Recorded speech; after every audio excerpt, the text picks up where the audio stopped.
Bonjour, cher Phil. Je te remercie pour cette question. Et comme je l'ai toujours dit, quand la question est pertinente, je réponds au Phil, au Logoën ou Logoène qui me la pose et je partage parce que la mission d'un vrai maître de lumière est d'apporter la connaissance à ceux qui sont dans son environnement, son espace territorial. Ce que nous sommes venus chercher sur Terre, ce n'est pas les richesses, le pouvoir, dominer les autres, maltraiter les autres, être toujours victorieux de toute situation, quitte à marcher sur les cadavres, quitte à marcher sur les intérêts des autres. Non, on ne nous a accordé qu'un segment de vie, un segment infinitésimalement petit, car il y a 4,5 milliards d'années, cher Fiel, ton âme vivait dans un autre corps qu'un corps humain. Ne pas le savoir ne veut pas dire que ce n'est pas vrai. Parce que quand Darwin parle de la théorie de l'évolution des espèces, les gens ont pris ça au sens littéral. Or, Darwin était un initié de très haut niveau. Il expliquait le parcours de l'âme dans les différents cycles d'incarnation et de réincarnation des différents règnes vivants. Tu as été créé il y a 4,5 milliards d'années. Aujourd'hui, tu es dans le règne humain. Tu auras un certain nombre d'incarnations à réaliser quand tu auras atteint le niveau de conscience qui te permet de rompre ton cycle de réincarnation. Tu accéderas dans le haut astral. Ton corps physique ne sera plus nécessaire pour continuer d'évoluer car ton évolution sera maintenant verticale. C'est-à-dire du haut astral, tu continues dans les plans supérieurs. Il y a le mental et le haut mental terrestre.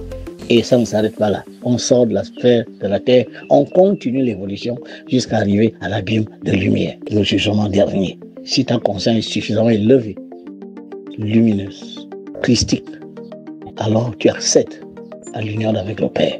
Voilà la décision de l'homme.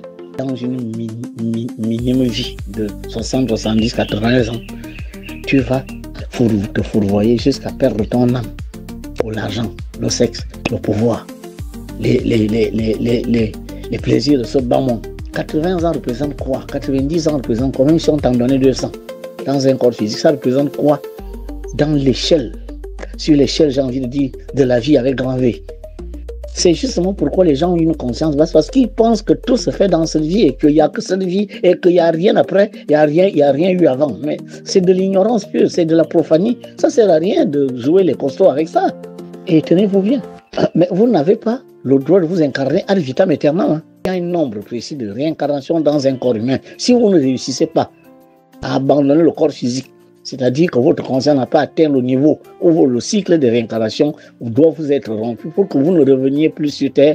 Mais vous êtes dissous dans les terres, vous mourrez. C'est de cette mort que parlent les avatars. On ne parle pas de la mort physique, c'est n'importe quoi de dire aux gens l'homme meurt parce qu'il a violé les lois de Dieu. L'homme meurt dans son corps physique, mais et la pierre, et l'arbre que vous coupez, et l'animal que vous tuez, et les étoiles qui meurent, et les planètes. La mort physique n'a rien de négatif. La mort physique est un processus qui permet à l'âme de changer de corps et de niveau d'évolution pour atteindre le niveau de la conscience qu'il a créé. Ne pas savoir ça ne doit pas vous donner matière à tenter de diaboliser ceux qui connaissent ça et essayent d'élever la conscience de leurs compatriotes. Ce n'est pas de la pédance. Moi je dis, venez critiquer le maître Vasily Mvekuna. Mais il faut le faire avec des arguments. C'est pas tout le dire, ouais, mais ce qu'il dit n'est pas vrai. Mais démontrer que c'est pas vrai. Oh, mais ce qu'il dit, c'est de la magie. Mais démontrer que c'est de la magie. Et qu'est-ce que vous entendez par magie? Oh, c'est de l'occultisme.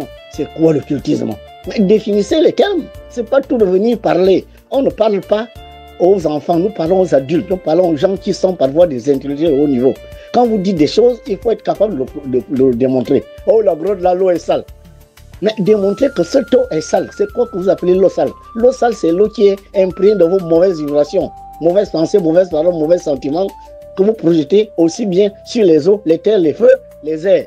Ce sont vos mauvaises, n'est-ce pas, énergies qui polluent les éléments de la nature. L'eau sale, c'est pas l'eau boueuse, parce que l'eau boueuse a son rôle. L'eau sableuse a son rôle. L'eau claire a son rôle. La mer, les rivières, les lacs n'ont pas forcément la même couleur d'eau. Alors quand on ne sait pas des choses, on se tait. Parce que ça sert à rien de décourager les gens qui veulent connaître. En tentant, parce que comme les réseaux sociaux nous permettent nous tous de parler, on vient dire n'importe quoi. Donc, nous n'avons pas que cette petite minime vie. La vie continue. Dans 300, 400 ans, tu devrais avoir réussi à rompre le cycle des réincarnations et ne plus revenir. te battre à chercher le sexe, le pouvoir, l'argent, les machins, discuter les terrains, massacrer les autres parce qu'on veut rester là, massacrer, machin, esclavager les autres, tout ça là retarde l'évolution de ton âme. Un jour ou l'autre, quand tu atteins un certain nombre, qu'on vous révélera ici si vous êtes à l'école, enfin encore que toi tu es déjà à l'école, mais les étudiants des Lumières savent le nombre de réincarnations autorisées à une âme de s'incarner et de se réincarner dans le corps humain. Quand vous atteignez ce nombre sans réaliser, n'est-ce pas, l'abandon du corps physique, vous êtes dissous dans les terres, vous mourrez, vous cessez d'exister. Dieu n'est pas là pour vous permettre de vous incarner ad vitam aeternam. La population mondiale ne peut pas être extensible. La terre n'est pas extensible. Vous ne pouvez pas grossir la boule terrestre. Alors si vous venez, vous revenez, vous faites que nous passions de 2 milliards, 3 milliards, 4 milliards, 10 milliards. Un jour, on sera 50 milliards parce que les gens n'arrivent pas à abandonner la vie dans leur corps physique. Mais est-ce que 50 milliards d'humains, nous pouvons vivre sur Terre? Est-ce que vous êtes sûr que c'est faisable? On va avoir quelles ressources? Les gens se battent déjà alors qu'on n'est que 8 milliards pour discuter les petits lopins de terre, pour discuter l'argent, les machins, tout ça, le pétrole. Mais si on était 50 milliards, est-ce que vous vous imaginez dans 300 ans, s'il n'y a pas des gens qui rompent leur cycle d'incarnation et ne reviennent plus, nous allons toujours revenir, nous allons devenir des vieilles âmes dans des vieilles peaux, dans des vieux corps. Et alors, malheureusement, je suis désolé, quand on sera sur Terre 50 milliards, il ne sera pas facile de s'élever à la spiritualité dans ces conditions-là. Les gens ne penseront que à la ressource, l'eau, la nourriture, le machin, les guerres, ça va devenir pire. Et toutes ces bombes nucléaires qui sont dans les soutes, un jour, une va exploser et c'est la fin du règne humain sur la Terre.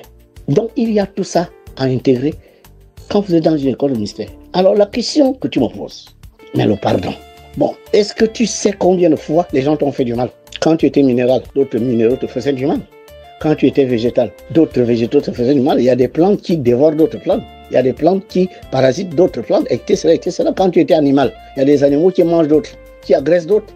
Quand tu étais humain, tu as commencé, n'est-ce pas, à t'intégrer dans le règne. Mais tu sais combien de fois les gens t'ont fait du mal? Tu n'es pas à ta première vie. Dans les 40 vies antérieures ou les 20 vies antérieures, tu peux t'imaginer tout ce qui t'ont fait du mal. Maintenant, si tu gardes ça dans ta conscience, mais tu ne peux pas évoluer, voilà pourquoi il faut pardonner. Il faut libérer tes corps subtils de ce poids. Car aussi longtemps que vous allez garder dans quelqu'un, réellement, c'est vous qui vous encombrez d'un poids qui va empêcher votre âme d'évoluer. Le pardon, c'est une espèce de nettoyage de vos corps subtils.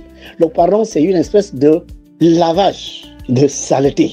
Pardonnez, c'est tout. Maintenant, si vous vous rendez compte qu'à force de pardonner à quelqu'un, autant pour moi, il ne veut pas changer, mais appliquez la rigueur. C'est-à-dire, agissez de telle sorte que cette personne comprenne l'importance de se repentir devant vous, ou l'importance d'avoir des remords, ou bien l'importance de changer de comportement. Voilà pourquoi Dieu est rigueur et miséricorde.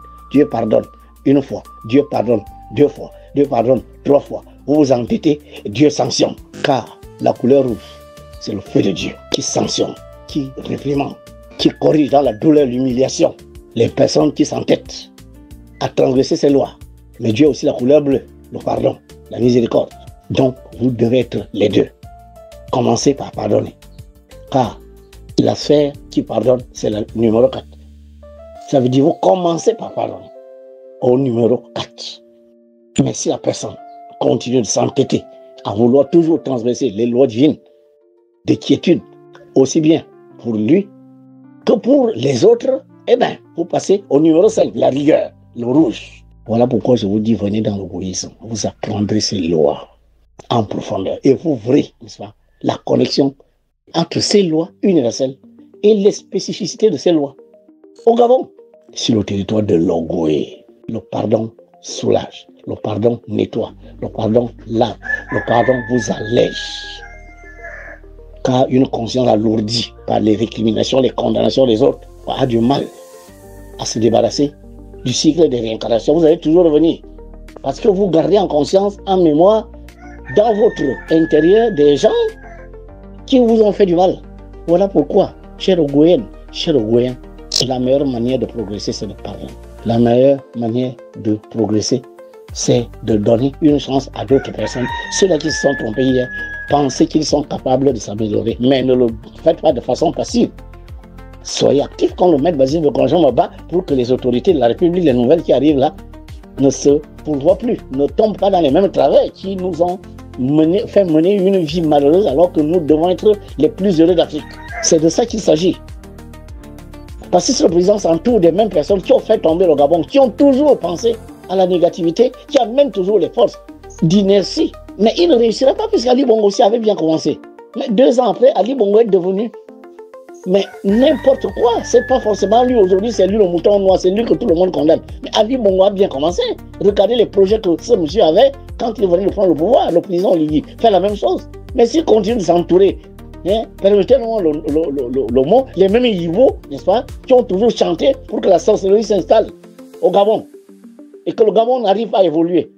Un pays riche, avec la plus haute entité d'Afrique, qui a dit qu'elle produit les richesses pour les 2 millions que nous sommes et que nous sommes capables de prendre et de donner aux autres sans qu'on en manque. Mais il y a toujours une minorité qui est là, qui est toujours autour des chefs, toujours les mêmes personnes, les mêmes forces, qui ont toujours tiré les gens vers le bas, sont toujours là. Le président doit se débarrasser de ces gens. Il doit le faire. Ce n'est pas une option, c'est une obligation. Quel que soit ce que ces gens ont fait pour qu'il gagne sa victoire-là, je suis désolé, il doit se débarrasser d'eux.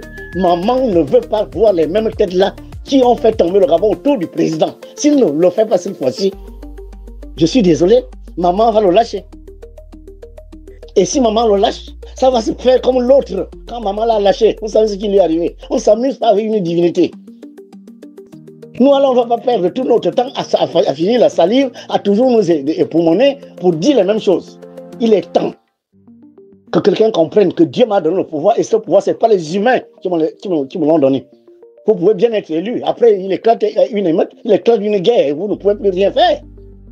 Personne n'a une garde rapprochée, personne n'a de l'argent assez, personne n'a assez de relations pour être à l'abri d'un coup d'État, à l'abri d'une émeute, à l'abri d'une guerre civile, etc. Tout ça, là, c'est Dieu qui nous évite ça. Il faut que les gens comprennent ça une fois pour toutes. Et je suis désolé, les mêmes forces ont toujours été là quand les Gabonais ont perdu les vies, quand les Gabonais ont perdu les biens, quand les Gabonais ont été obligés de s'exiler. Ils ne vont rien vous apporter, monsieur le président. Il faut que vous fassiez le ménage. Prenez votre courage à 2 mains. C'est un représentant de divinité qui vous parle, la divinité qui gouverne ce territoire. Maintenant, si vous estimez ou que les gens autour de vous viennent encore vous convaincre des mêmes choses, vous allez terminer comme les autres. Prenez ce que je dis en ce moment. Notez la date. Si jamais vous n'écoutez pas ça, que vous avez pris le pouvoir par Dieu, c'est Dieu qui donne le pouvoir. Vous pouvez très bien prendre le pouvoir de ne pas être en paix. Vous pouvez très bien prendre le pouvoir, les syndicats là, bientôt, ils peuvent se mettre à faire des grèves à gauche, à droite, et vous en rendre la gouvernance impossible. Les gens peuvent venir passer par ces syndicalistes, peuvent passer par des gens à gauche, à droite pour tenter de venir vous rendre la vie impossible. Les gens peuvent passer par les bailleurs de fonds internationaux pour dire verrouiller tout. Quand on risque tout ça, il faut s'accorder aux lois de la divinité. Ne vous laissez pas avoir. Les gens qui sont autour de vous là ont toujours conseillé les autres qui n'ont pas réussi. Monsieur le Président de la République, je vous parle sincèrement du fond du cœur et vous savez qui parle. Que ceux qui sont proches de vous, vos parents, amis, connaissances, vous disent cela. Les Gabonais sont fatigués de voir les mêmes têtes, les mêmes personnes. Ils vous ont aidé à faire votre transition. Il est temps qu'ils partent faire autre chose. Sur Terre, il n'y a pas que la politique. Qu'ils aillent faire la pêche, qu'ils aillent faire la chasse, qu'ils aillent travailler, ce sont les fonctionnaires. Renvoyez-les dans leur administration d'origine, mon Dieu. Et restez à gouverner le pays avec les forces divines. Maman est là pour vous accompagner. Mais cette maman a des conditions. Ces conditions, vous devez les connaître et vous devez vous y allier. Vous n'avez pas le choix. Sinon, vous allez terminer comme les autres. Le maître Vassili Mbekounoué ne sera pas assez fort pour vous protéger. Je suis désolé. Maman Héros est une divinité qui obéit à des lois qui nous viennent du haut. Ne faites pas en sorte que pour vouloir vous sanctionner, le peuple gabonais souffre. Ne faites pas en sorte que si Maman Héros doit faire partie, parce qu'elle est fâchée, que des fils et filles de ce territoire soient impactés. Je suis obligé de vous parler comme ça. Parce que beaucoup de gens vous font le chantage. Oh, on avait cette association, oh, vous avez gagné. Oh, monsieur le président, maintenant il faut nous récompenser. Oh, monsieur le président. Mais ce n'est pas la victoire qui fait la gouvernance, je suis désolé. Si Sekedi a été élu, aujourd'hui il n'est pas en paix. Idi Souba a gagné démocratiquement les élections. Il a terminé son mandat. Mais ce qui est arrivé aux autres peut vous arriver, monsieur le président. Il faut écouter la voix des divinités. Et celui qui parle là, vous le connaissez. Voilà ce que je suis venu vous dire. En répondant à mon filleul par rapport à la question qu'il a posée, je réponds également à ceux qui me posent des questions sur vous. En disant comment on fait pour qu'il se débarrasse de ces gens-là qui viennent toujours lui insuffler un certain nombre de choses qui ne sont pas en conformité avec les lois de notre nation. Je leur dis de faire confiance. De vous faire confiance, de faire confiance à la divinité sur laquelle nous reposons. Maman et oh. Et je sais que vous allez écouter cette divinité à travers celui qui parle en ce moment. Car je suis son porte-parole, je suis son représentant dans ce pays-là. C'est pas parce que les autres parlent à 4000 personnes. Caïphe aussi parlait à 4000 personnes. Je suis désolé. Mais Dieu n'est pas passé par Caïphe quand Dieu est venu sur terre.